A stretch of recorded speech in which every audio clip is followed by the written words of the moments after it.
भेलपुर गांव के एक व्यक्ति रोशन को उन चीजों का शौक है जिन्हें आम लोग खरीद नहीं सकते हैं, जैसे कि बड़ी गाड़ियां और अजीब कपड़े। बताओ मंगा, क्या तुम्हें कोई और नजर आता है जो मुझसे बेहतर है? ये मेरे जैसे शौक रखने लायक है। नहीं साहब जी, लेकिन मेरे बेटे के पास एक घोड़ा है। यही बात उसे अनोखा बनाती है। वो इसलिए क्योंकि ना इस गांव में ना ही आसपास के किसी भी गांव में किसी के पास भी एक घोड़ा नहीं है। ऐसे कहकर मंगा अपने घर चला जाता है और अपने बेटे पनौती को सारी बात बताता है। उसका चेहरा देखने लायक था बेटा, जब मैंने उसकी हवा निकाल दी थी। ये कोई साधारण घोड़ा नहीं है पिताजी। ऐसे घोड़े दुनिया में सिर्फ 2 ही है, एक घोड़ा और दूसरा इसका भाई। इसे एक खास तरह का खाना देने पर ये और भी बड़ा हो सकता है। शायद आपको ये बात पता नहीं थी। वो बात सुनकर अगले दिन सुबह मंगा रोशन के घर काम पर जाकर अपने बेटे के घोड़े के बारे में बताने वाला था, लेकिन उससे भी पहले,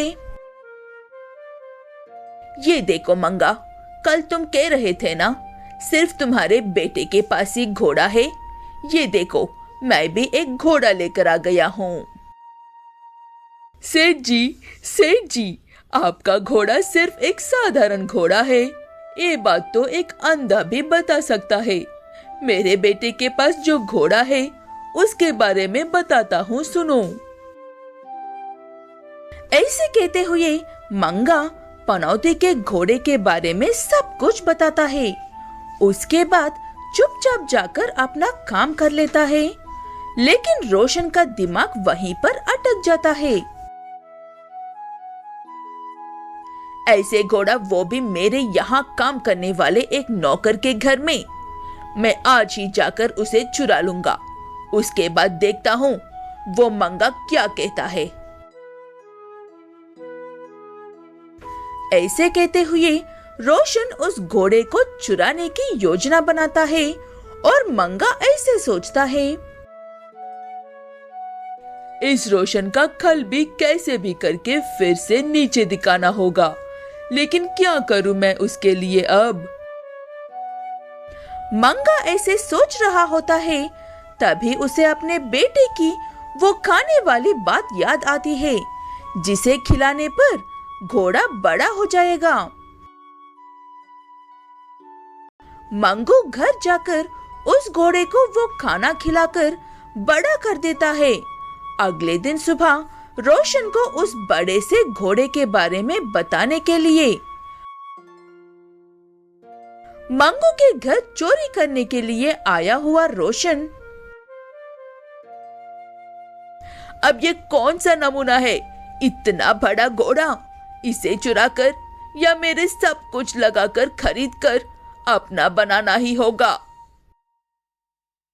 ऐसे कहते हुए रोशन उस घोड़े को चुराने की कोशिश करता है, लेकिन पनौती उसे देख लेता है और पुलिस वालों को बुलाकर उसे जेल में डाल देता है। उसके बाद पनौती अपने पिता से,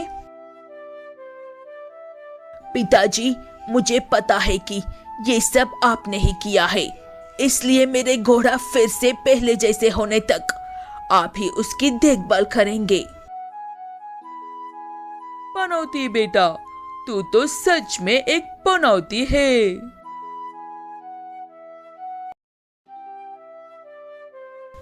वसंतपुर नाम के एक गांव में सरदार नाम का एक व्यक्ति रहता है। सरदार भेड़ों को पालकर बड़े होने के बाद बाजार में बेचकर पैसे कमाता है। ऐसे सरदार का व्यापार और घर पर अच्छे से चल रहा है। मालती, मुझे सुबह जल्दी उठा देना। मुझे 2 बकरियां बेचने के लिए बाजार जाना है। हाँ, बहुत दिन हो गए हैं बकरियां बेचकर, अब तो याद से उठाना ही होगा आपको। ठीक है कहकर उस दिन रात को सरदार और मालती सो जाते हैं।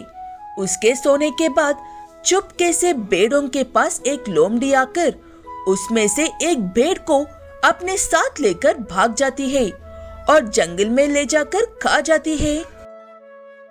अगले दिन सुबह उठकर देखा तो बेचने वाली बकरियों में से एक बकरी गायब थी।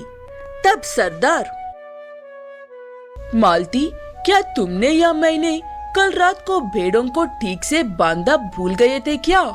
एक भेड़ नजर नहीं आ रही है। नहीं तो मैंने खुद अच्छे से देखने के बाद ही घर का दरवाजा बंद किया था। इस बात से सरदार परेशान हो जाता है और एक ही बकरी को बेचने के लिए जाता है और आधे पैसे ही लेकर वापस आता है। रात होकर सुबह होते ही एक और बकरी गायब हो जाती है। वो देखकर सरदार, आज एक और बकरी गायब हो गई है मालती। जरूर हमारे घर कोई चोर आ रहा है। हम दोनों गहरी नींद में होते हैं, इसलिए उसे चोरी करने में भी आसानी हो रही है। चोर तो है, लेकिन वो कोई इंसान नहीं है, कोई जानवर ये काम कर रहा है। मैंने भेड़ों के डरे हुए चेहरे देखे हैं। हमें कुछ दिनों तक भेड़ों के पास ही रुकना होगा रात को। ठीक है कहकर सरदार अकेला ही रात को भेड़ों के पास रुकता है। हर रोज की तरह भेड़ खाने के लिए आई हुई लोमड़ी सरदार को वहाँ पर देखकर, ये भेड़ चराने वाला यहाँ पर क्या कर रहा है? लगता है इसे पता चल गया है, कोई इसके भेड़ चुरा रहा है। मुझे अब बस इसके दोने का इंतजार करना होगा। इसकी आंख लगते ही एक अच्छी बकरी चुराना होगा, जिसे मैं एक हफ्ते तक सुकून से खा सकूं। ऐसे कहते हुए वो लोमड़ी सरदार के सोने का इंतजार करती है। जैसे ही सरदार की आंख लगती है, लोमड़ी बकरियों के पास आती है और तभी बकरियों में हलचल मच जाती है और सरदार उस लोमड़ी को देख लेता है। तो ये है मेरे भेड़ों को चुराने वाला चोर। ऐसे कहते हुए सरदार उस लोमड़ी को बहुत ज्यादा डराकर वहाँ से भगा देता है। उसके बाद से हर रोज भेड़ों के पास ही सोता है। तब से एक भी भेड़ गायब नहीं होती है।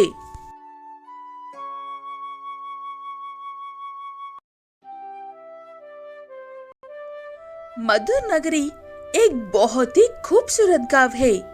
वहाँ की नदियाँ, नदियों के किनारे खेत, खेतों में गाती हुई चिड़िया, प्रकृति से प्यार करने वाले के लिए मधुर नगरी स्वर्ग से कम नहीं है। बहुत देर हो गई है माँ, अब हमें जाना होगा। फिर कभी आएंगे तो कुछ और समय रुकने की कोशिश करूंगी। ठीक है बेटा, अपना ख्याल रखना। अगर रुक जाते तो मुझे अच्छा लगता, लेकिन तुम शहर वाले बच्चे कुछ ज्यादा ही व्यस्त होते हो।